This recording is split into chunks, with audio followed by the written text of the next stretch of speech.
بسم اللہ الرحمن الرحیم۔ شروع اللہ کا نام لے کر جو بڑا مہربان نہایت رحم والا ہے۔ طٰہ، اے نبی صلی اللہ علیہ وآلہ وسلم، ہم نے تم پر قرآن اس لیے نازل نہیں کیا کہ تم مشقت میں پڑ جاؤ، مگر ہر اس شخص کی نصیحت کے لیے نازل کیا ہے جو خوف رکھتا ہے۔ یہ اس ذات کا اتارا ہوا ہے جس نے زمین اور اونچے اونچے آسمان بنائے، یعنی رحمان، جو عرش پر جلوہ افروز ہوا۔ جو کچھ آسمانوں میں ہے اور جو کچھ زمین میں ہے اور جو کچھ ان دونوں کے بیچ میں ہے اور جو کچھ مٹی کے نیچے ہے، سب اسی کا ہے۔ اور اگر تم پکار کر بات کہو تو کیا ہے، وہ تو آہستہ کہی ہوئی اور نہایت پوشیدہ بات تک کو جانتا ہے۔ اللہ وہ معبود برحق ہے کہ اس کے سوا کوئی معبود نہیں ہے، اس کے سب نام اچھے ہیں۔ اور کیا تمہیں موسیٰ کے حال کی خبر ملی ہے؟ جب انہوں نے آگ دیکھی تو اپنے گھر والوں سے کہا کہ تم یہاں ٹھہرو، میں نے آگ دیکھی ہے، میں وہاں جاتا ہوں، شاید اس میں سے میں تمہارے پاس انگارہ لاؤں یا آگ کے مقام سے اپنا رستہ معلوم کر سکوں۔ پھر جب وہ وہاں پہنچے تو آواز آئی کہ اے موسیٰ، میں تو تمہارا پروردگار ہوں، تو اپنے جوتے اتار دو، تم یہاں پاک میدان یعنی طوا میں ہو، اور میں نے تم کو منتخب کر لیا ہے، تو جو حکم دیا جائے اسے سنو۔ بے شک میں ہی اللہ ہوں، میرے سوا کوئی معبود نہیں، تو میری عبادت کیا کرو اور میری یاد کے لیے نماز پڑھا کرو۔ قیامت یقیناً آنے والی ہے، میں چاہتا ہوں کہ اس کے وقت کو پوشیدہ رکھوں تاکہ ہر شخص جو کوشش کرے اس کا بدلہ پائے۔ تو جو شخص اس پر ایمان نہیں رکھتا اور اپنی خواہش کے پیچھے چلتا ہے، کہیں تم کو اس کے یقین سے روک نہ دے، تو اس صورت میں تم ہلاک ہو جاؤ۔ اور اے موسیٰ، یہ تمہارے داہنے ہاتھ میں کیا ہے؟ انہوں نے کہا یہ میری لاٹھی ہے، اس پر میں ٹیک لگاتا ہوں اور اس سے اپنی بکریوں کے لیے پتے جھاڑتا ہوں، اور اس میں میرے اور بھی کئی فائدے ہیں۔ فرمایا کہ موسیٰ اسے زمین پر ڈال دو، تو انہوں نے اس کو ڈال دیا اور وہ یکا یک سانپ بن کر دوڑنے لگا۔ فرمایا کہ اسے پکڑ لو اور ڈرنا مت، ہم اس کو ابھی اس کی پہلی حالت پر لوٹا دیں گے، اور اپنا ہاتھ اپنی بغل میں دبا لو کہ وہ کسی عیب و بیماری کے بغیر سفید چمکتا دمکتا نکلے گا۔ یہ دوسری نشانی ہے تاکہ ہم تمہیں اپنے بڑے بڑے نشانات دکھائیں۔ تم فرعون کے پاس جاؤ کہ وہ سرکش ہو رہا ہے۔ کہا اے میرے پروردگار، اس کام کے لیے میرا سینہ کھول دے اور میرا کام آسان کر دے، اور میری زبان کی گرہ کھول دے تاکہ وہ میری بات سمجھ لیں، اور میرے گھر والوں میں سے ایک کو میرا وزیر یعنی مددگار مقرر فرما، یعنی میرے بھائی ہارون کو۔ اس سے میری کمر کو مضبوط کر اور اسے میرے کام میں شریک کر، تاکہ ہم تیری بہت سی تسبیح کریں اور تجھے کثرت سے یاد کریں، تو ہم کو ہر حال میں دیکھ رہا ہے۔ فرمایا موسیٰ، تمہاری دعا قبول کی گئی، اور ہم نے تم پر ایک بار اور بھی احسان کیا تھا جب ہم نے تمہاری والدہ کو الہام کیا تھا جو تمہیں بتایا جاتا ہے۔ وہ یہ تھا کہ اسے یعنی موسیٰ کو صندوق میں رکھو، پھر اس صندوق کو دریا میں ڈال دو، تو دریا اس کو کنارے پر ڈال دے گا، اور میرا اور اس کا دشمن اسے اٹھا لے گا۔ اور موسیٰ، میں نے تم پر اپنی طرف سے محبت ڈال دی، اور اس لیے کہ تم میرے سامنے پرورش پاؤ۔ جب تمہاری بہن وہاں فرعون کے ہاں گئی اور کہنے لگی کہ میں تمہیں اس کا پتہ دوں جو اس کو پالے پوسے، تو اس طریق سے ہم نے تم کو تمہاری ماں کے پاس پہنچا دیا تاکہ ان کی آنکھیں ٹھنڈی ہوں اور وہ رنج نہ کریں۔ اور تم نے ایک شخص کو مار ڈالا تھا تو ہم نے تم کو غم سے نجات دی، اور ہم نے تمہاری کئی بار آزمائش کی، پھر تم کئی سال اہل مدین میں ٹھہرے رہے۔ پھر اے موسیٰ، تم ایک اندازے پر آ پہنچے، اور میں نے تم کو اپنے کام کے لیے بنایا ہے، تو تم اور تمہارا بھائی دونوں ہماری نشانیاں لے کر جاؤ، اور میری یاد میں سستی نہ کرنا۔ دونوں فرعون کے پاس جاؤ کہ وہ سرکش ہو رہا ہے، اور اس سے نرمی سے بات کرنا، شاید وہ غور کرے یا ڈر جائے۔ دونوں کہنے لگے کہ اے ہمارے پروردگار، ہمیں خوف ہے کہ وہ ہم پر زیادتی کرنے لگے یا زیادہ سرکش ہو جائے۔ اللہ نے فرمایا کہ ڈرو مت، میں تمہارے ساتھ ہوں کہ سنتا اور دیکھتا ہوں۔ اچھا، تو اس کے پاس جاؤ اور کہو کہ ہم آپ کے پروردگار کے بھیجے ہوئے ہیں، تو بنی اسرائیل کو ہمارے ساتھ جانے کی اجازت دیجیے اور انہیں عذاب نہ کیجیے۔ ہم آپ کے پاس آپ کے پروردگار کی طرف سے نشانی لے کر آئے ہیں، اور جو ہدایت کی بات مانے اس کو سلامتی ہو۔ ہماری طرف یہ وحی آئی ہے کہ جو جھٹلائے اور منہ پھیرے اس کے لیے عذاب تیار ہے۔ غرض موسیٰ اور ہارون فرعون کے پاس گئے. اس نے کہا کہ موسیٰ تمہارا پروردگار کون ہے؟ کہا کہ ہمارا پروردگار وہ ہے جس نے ہر چیز کو اس کی شکل و صورت بخشی پھر راہ دکھائی. کہا تو پہلی قوموں کا کیا حال ہوا؟ فرمایا کہ ان کا علم میرے پروردگار کو ہے جو کتاب میں لکھا ہوا ہے. میرا پروردگار نہ چوکتا ہے نہ بھولتا ہے. وہ وہی تو ہے جس نے تم لوگوں کے لیے زمین کو فرش بنایا اور اس میں تمہارے لیے رستے بنا دیے اور آسمان سے پانی برسایا، پھر اس سے مختلف نباتات پیدا کی کہ خود بھی کھاؤ اور اپنے مویشیوں کو بھی چراؤ. بے شک ان باتوں میں عقل والوں کے لیے بہت سی نشانیاں ہیں. اسی زمین سے ہم نے تم کو پیدا کیا اور اسی میں ہم تمہیں لوٹائیں گے اور اسی سے ہم تمہیں دوسری دفعہ نکالیں گے. اور ہم نے فرعون کو اپنی سب نشانیاں دکھائیں مگر وہ تکذیب اور انکار ہی کرتا رہا. کہنے لگا کہ موسیٰ کیا تم ہمارے پاس اس لیے آئے ہو کہ اپنے جادو کے زور سے ہمیں ہمارے ملک سے نکال دو؟ تو ہم بھی تمہارے مقابل ایسا ہی جادو لائیں گے. تو ہمارے اور اپنے درمیان ایک وقت مقرر کر لو کہ نہ تو ہم اس کے خلاف کریں اور نہ تم، اور یہ مقابلہ ایک ہموار میدان میں ہوگا. موسیٰ نے کہا کہ آپ کے لیے یوم زینت کا وعدہ ہے اور یہ کہ لوگ اس روز دن چڑھے اکٹھے ہو جائیں. تو فرعون لوٹ گیا اور اپنے سامان جمع کر کے پھر آیا. موسیٰ نے ان جادوگروں سے کہا کہ یہ تمہاری بربادی ہوگی. اللہ پر جھوٹ نہ باندھو، وہ تمہیں عذاب سے فنا کر دے گا، اور جس نے جھوٹ باندھا وہ نامراد رہا. تو وہ باہم اپنے معاملے میں جھگڑنے اور چپکے سرگوشی کرنے لگے. کہنے لگے یہ دونوں جادوگر ہیں، چاہتے ہیں کہ اپنے جادو کے زور سے تم کو تمہارے ملک سے نکال دیں اور تمہارے بہترین مذہب کو نابود کر دیں. تو تم جادو کا سامان اکٹھا کر لو اور پھر قطار باندھ کر آؤ. آج جو غالب رہا وہی کامیاب ہوا. جادوگر بولے کہ موسیٰ یا تو تم اپنی چیز ڈالو یا ہم اپنی چیزیں پہلے ڈالتے ہیں. موسیٰ نے کہا بلکہ تم ہی پہلے ڈالو. جب انہوں نے چیزیں ڈالیں تو یکا یک ان کی رسیاں اور لاٹھیاں موسیٰ کے خیال میں ایسی آنے لگیں کہ وہ میدان میں ادھر ادھر دوڑ رہی ہیں. اس وقت موسیٰ نے اپنے دل میں خوف محسوس کیا. ہم نے کہا خوف نہ کرو، بلا شبہ تم ہی غالب رہو گے، اور جو چیز یعنی لاٹھی تمہارے داہنے ہاتھ میں ہے اسے ڈال دو کہ جو کچھ انہوں نے بنایا ہے اس کو وہ نگل جائے گی. جو کچھ انہوں نے بنایا ہے یہ تو جادوگروں کے ہتھ کنڈے ہیں، اور جادوگر جہاں بھی جائے کامیاب نہیں ہوگا. اس پر جادوگر سجدے میں گر پڑے. کہنے لگے کہ ہم موسیٰ اور ہارون کے پروردگار پر ایمان لائے. فرعون بولا کہ پیشتر اس کے کہ میں تمہیں اجازت دوں تم اس پر ایمان لے آئے. بے شک یہ تمہارا بڑا یعنی استاد ہے جس نے تم کو جادو سکھایا ہے. سو میں تمہارے ہاتھ اور پاؤں مخالف سمت سے کٹوا دوں گا اور تم کو کھجوروں کے تنوں پر سولی چڑھوا دوں گا، اور تم کو معلوم ہوگا کہ ہم میں سے کس کا عذاب زیادہ سخت اور دیر تک رہنے والا ہے. انہوں نے کہا کہ جو دلائل ہمارے پاس آ گئے ہیں ان پر اور جس نے ہم کو پیدا کیا ہے اس پر ہم آپ کو ہرگز ترجیح نہیں دیں گے. تو آپ کو جو حکم دینا ہو دے دیجئے، اور آپ جو حکم دے سکتے ہیں وہ صرف اسی دنیا کی زندگی میں دے سکتے ہیں. ہم تو اپنے پروردگار پر ایمان لے آئے تاکہ وہ ہمارے گناہوں کو معاف کرے اور اسے بھی جو آپ نے ہم سے زبردستی جادو کرایا. اور اللہ سب سے اچھا ہے اور ہمیشہ باقی رہنے والا ہے. جو شخص اپنے پروردگار کے پاس گناہگار ہو کر آئے گا تو اس کے لیے جہنم ہے جس میں نہ وہ مرے گا نہ جیے گا، اور جو اس کے روبرو ایماندار ہو کر آئے گا اور عمل بھی نیک کیے ہوں گے تو ایسے لوگوں کے لیے اونچے اونچے درجے ہیں، یعنی ہمیشہ رہنے کے باغ جن کے نیچے نہریں بہ رہی ہیں، ہمیشہ ان میں رہیں گے. اور یہ اس شخص کا بدلہ ہے جو پاک ہوا.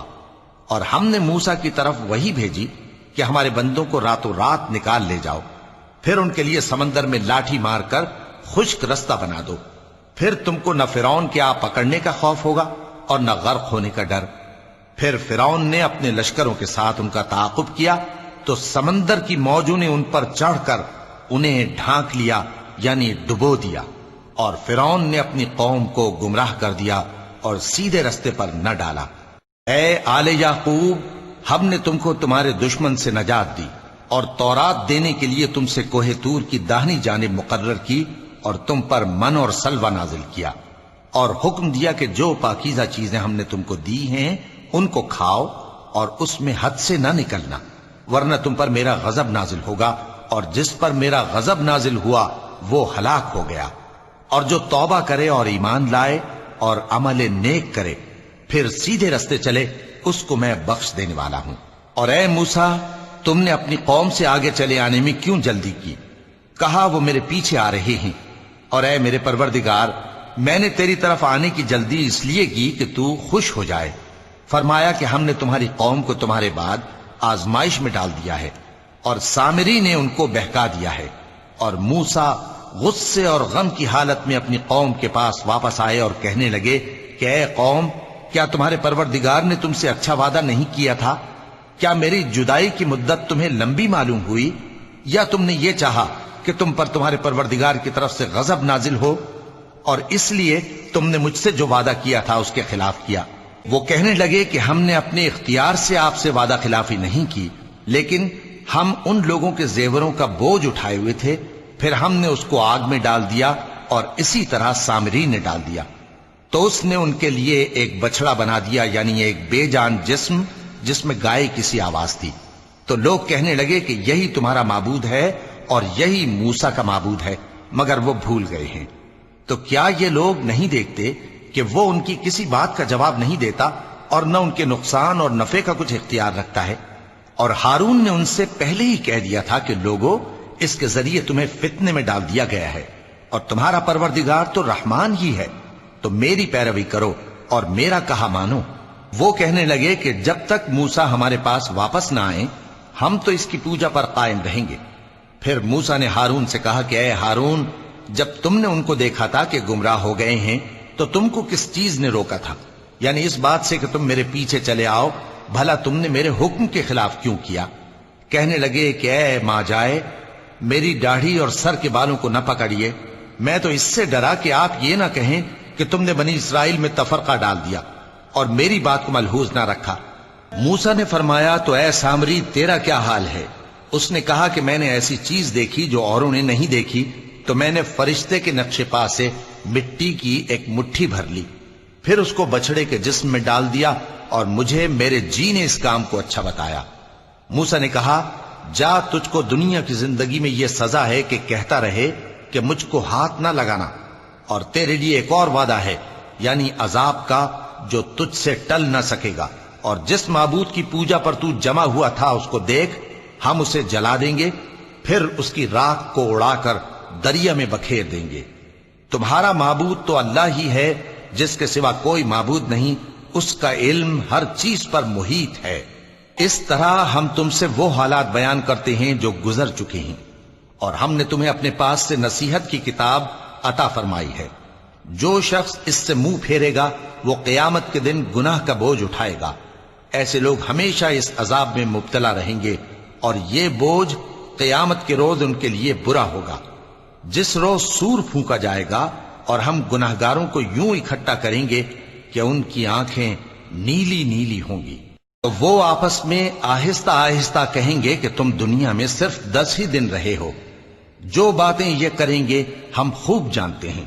اس وقت ان میں سب سے اچھی راہ والا یعنی عاقل و ہوش مند کہے گا کہ نہیں، بلکہ صرف ایک ہی روز ٹھہرے ہو۔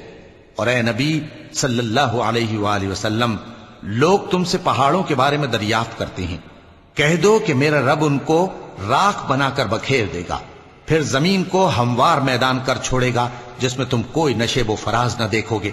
اس روز لوگ پکارنے والے کے پیچھے چلیں گے اور اس کی پیروی سے انحراف نہ کر سکیں گے، اور رحمان کے سامنے آوازیں پست ہو جائیں گی، تو تم ایک ہلکی آواز کے سوا کوئی آواز نہ سنو گے۔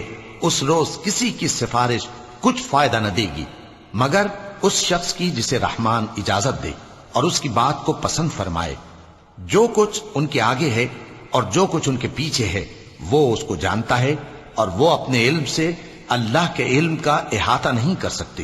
اور اس زندہ و قائم کے روبرو منہ لٹک جائیں گے، اور جس نے ظلم کا بوجھ اٹھایا وہ نامراد رہا، اور جو نیک کام کرے گا اور مومن بھی ہوگا تو اس کو نہ ظلم کا خوف ہوگا اور نہ نقصان کا۔ اور ہم نے اس کو اسی طرح کا قرآن عربی نازل کیا ہے، اور اس میں طرح طرح کے ڈراوے بیان کر دیے ہیں تاکہ لوگ پرہیزگار بنیں یا اللہ ان کے لیے نصیحت پیدا کر دے۔ تو اللہ جو سچا بادشاہ ہے، عالی قدر ہے، اور قرآن کی وحی جو تمہاری طرف بھیجی جاتی ہے اس کے پورا ہونے سے پہلے قرآن کے پڑھنے میں جلدی نہ کیا کرو، اور دعا کرو کہ میرے پروردگار مجھے اور زیادہ علم دے۔ اور ہم نے پہلے آدم سے عہد لیا تھا مگر وہ اسے بھول گئے، اور ہم نے ان میں ارادے کی پختگی نہ پائی۔ اور جب ہم نے فرشتوں سے کہا کہ آدم کے آگے سجدہ کرو تو سب سجدے میں گر پڑے مگر ابلیس نے انکار کیا۔ اس پر ہم نے فرمایا کہ آدم، یہ تمہارا اور تمہاری بیوی کا دشمن ہے، تو یہ کہیں تم دونوں کو بہشت سے نہ نکلوا دے، پھر تم تکلیف میں پڑ جاؤ۔ یہاں تم کو یہ آسائش ہے کہ نہ بھوکے رہو نہ ننگے، اور یہ کہ نہ پیاسے رہو اور نہ دھوپ کھاؤ۔ پھر شیطان نے ان کے دل میں وسوسہ ڈالا اور کہا کہ آدم، بھلا میں تم کو ایسا درخت بتاؤں جو ہمیشہ کی زندگی کا باعث ہو اور ایسی بادشاہت کہ کبھی زائل نہ ہو؟ سو دونوں نے اس درخت کا پھل کھا لیا تو ان پر ان کی شرم گاہیں ظاہر ہو گئیں، اور وہ اپنے اوپر بہشت کے پتے چپکانے لگے۔ اور آدم نے اپنے پروردگار کے حکم کے خلاف کیا تو وہ اپنے مقصد سے بے راہ ہو گئے۔ پھر ان کے پروردگار نے ان کو نوازا تو ان پر مہربانی سے توجہ فرمائی اور سیدھی راہ بتائی۔ فرمایا کہ تم دونوں یہاں سے نیچے اتر جاؤ، تم میں بعض کے دشمن ہوں گے، پھر اگر میری طرف سے تمہارے پاس ہدایت آئے تو جو شخص میری ہدایت کی پیروی کرے گا وہ نہ گمراہ ہوگا اور نہ تکلیف میں پڑے گا، اور جو میری نصیحت سے منہ پھیرے گا اس کی زندگی تنگ ہو جائے گی، اور قیامت کو ہم اسے اندھا کر کے اٹھائیں گے۔ وہ کہے گا کہ میرے پروردگار، تو نے مجھے اندھا کر کے کیوں اٹھایا؟ میں تو دیکھتا بھالتا تھا۔ اللہ فرمائے گا کہ ایسا ہی چاہیے تھا، تیرے پاس ہماری آیتیں آئیں تو تو نے ان کو بھلا دیا، اسی طرح آج ہم تجھ کو بھلا دیں گے۔ اور جو شخص حد سے نکل جائے اور اپنے پروردگار کی آیتوں پر ایمان نہ لائے، ہم اس کو ایسا ہی بدلہ دیتے ہیں، اور آخرت کا عذاب بہت سخت اور ہمیشہ باقی رہنے والا ہے۔ تو کیا یہ بات ان لوگوں کے لیے موجب ہدایت نہ ہوئی کہ ہم ان سے پہلے بہت سے فرقوں کو ہلاک کر چکے ہیں جن کے رہنے کے مقامات میں یہ چلتے پھرتے ہیں؟ عقل والوں کے لیے اس میں بہت سی نشانیاں ہیں۔ اور اگر ایک بات تمہارے پروردگار کی طرف سے پہلے صادر اور جزائے اعمال کے لیے ایک میعاد مقرر نہ ہو چکی ہوتی تو نزول عذاب لازم ہو جاتا۔ پس جو کچھ یہ بکواس کرتے ہیں اس پر صبر کرو، اور سورج کے نکلنے سے پہلے اور اس کے غروب ہونے سے پہلے اپنے پروردگار کی تسبیح و تحمید کیا کرو، اور رات کی کچھ گھڑیوں میں بھی اس کی تسبیح کیا کرو، اور دن کے مختلف اوقات یعنی دوپہر کے وقت بھی، تاکہ تم خوش ہو جاؤ۔ اور کئی طرح کے لوگوں کو جو ہم نے دنیا کی زندگی میں آرائش کی چیزوں سے نوازا ہے تاکہ ان کی آزمائش کریں، ان پر نگاہ نہ کرنا، اور تمہارے پروردگار کی عطا فرمائی ہوئی روزی بہت بہتر اور باقی رہنے والی ہے۔ اور اپنے گھر والوں کو نماز کا حکم کرو اور اس پر قائم رہو۔ ہم تم سے روزی کے خواستگار نہیں بلکہ تمہیں ہم روزی دیتے ہیں، اور نیک انجام اہل تقوی کا ہے۔ اور کہتے ہیں کہ یہ پیغمبر اپنے پروردگار کی طرف سے ہمارے پاس کوئی نشانی کیوں نہیں لائے؟ کیا ان کے پاس پہلی کتابوں کی نشانی نہیں آئی؟ اور اگر ہم ان کو پیغمبر کے بھیجنے سے پیشتر کسی عذاب سے ہلاک کر دیتے تو یہ کہتے کہ اے ہمارے پروردگار، تو نے ہماری طرف کوئی پیغمبر کیوں نہ بھیجا کہ ہم ذلیل اور رسوا ہونے سے پہلے تیرے احکام کی پیروی کرتے۔ کہہ دو کہ سب نتائج اعمال کے منتظر ہیں، سو تم بھی منتظر رہو، ان قریب تم کو معلوم ہو جائے گا کہ دین کے سیدھے رستے پر چلنے والے کون ہیں اور جنت کی طرف راہ پانے والے کون ہیں، ہم یا تم ہے۔ صدق اللہ العظیم۔